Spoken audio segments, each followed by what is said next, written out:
again, before I get to the obvious and what you expect me to talk about tonight, there's another hit coming for the retirees of this country. For people who might have a house that they own, but of course, because they live in it, there is no money that comes from it. They, of course, could be the self-funded retirees who are leaving 4/5 of bugger all pressure on the system, or people who may well be getting some sort of a pension where, of course, your constant worry is how many hours can I work, how much money can I have in the bank, how much is the house particularly worth? Well, all of that matters. Well, there's a thing called deeming rates, where essentially calculations are done about how many assets that you have and about how much access that gives you to the welfare system via an age pension, carer's pension, etc., etc. But a decision was made during the pandemic times to make sure that people on these fixed incomes, be they the people who are getting it out of their super fund because they were able to amass it during their life, or the people who hang on to every single cent when it comes to the pension. In fact, this is not a dark remnants of the COVID era. It is one that just last year the Treasurer was saying was important, which was to freeze deeming rates, to essentially make life just that little bit easier for people in the back nine of their life. We're also continuing the freeze on social security deeming rates. Well, guess what's happening?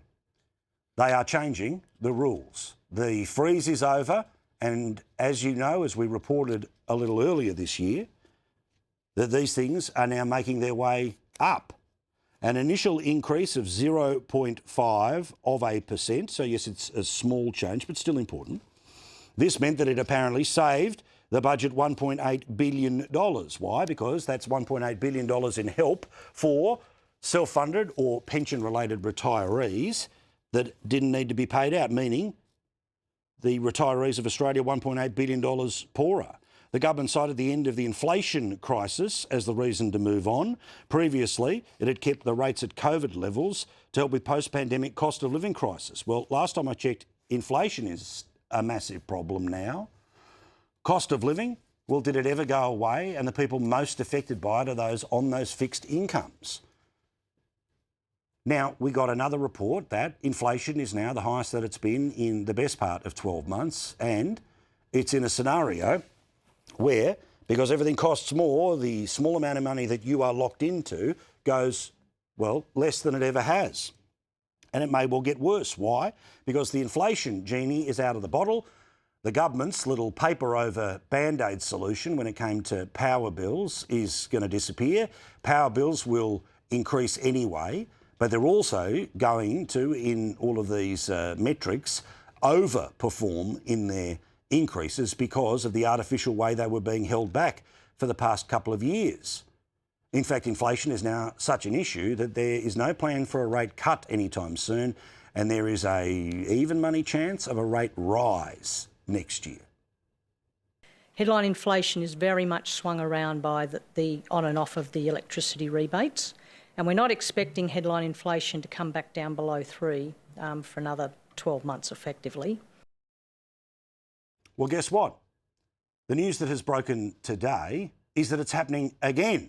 It's not just the one that took place a little earlier this year. There is going to be another one next year, and it won't just be once a year. Pensioners with assets are set to be hit with a second successive time.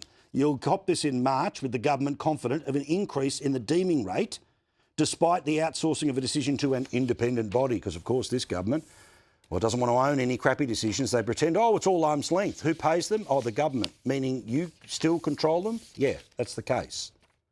The government has also decided that the deeming rate, which had been frozen at record lows for years, was increased last September, will be adjusted every September and every March.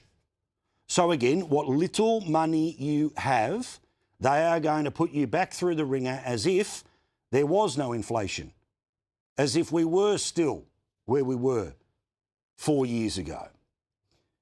This will be on the same day as pension indexation to inflation, ensuring that the impact of any increase to the deeming rate will be masked by an increase to the pension.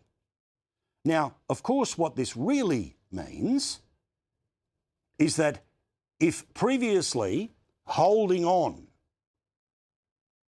to the deeming rates and freezing them was costing the budget money. By letting it go up, it means it's not costing as much, meaning who pays? You. Is it going to be the difference between you being able to have the power on or not? I don't know. I certainly think that it is going to be yet another financial concern for lots of people. Your circumstances will be very specific, and whether or not those increases to the pension, which happen annually, are going to mask all of this. But of course, the reality is that if your home is worth more every 12 months than it was in the previous 12 months, well, then you know how the system starts to turn and fiddle. Deeming rates are a one-size-fits-all estimate of the income people earn on their financial assets, such as property and term deposits, because God forbid you were saving money, which affect the calculations for their social security payments, including the age pension, job seeker and parenting payments. Why politically is it okay to start coming after people who have already paid tax all their life? Why is it politically okay for the deeming rates, which were a virtue when the government was freezing them, to now not be a problem when they are going to increase in the space of 18 months, not once, not twice, but 3 times, 2 Septembers and a March? Well, because much of the media only has one view of people of a certain age, and you know how insulting that view can be. Okay, boomer. The boomer generation. The values of like baby boomers, the first thing that I think of is kind of just the whole like hard work gets you pretty much anywhere mindset, and I just feel like that's so toxic.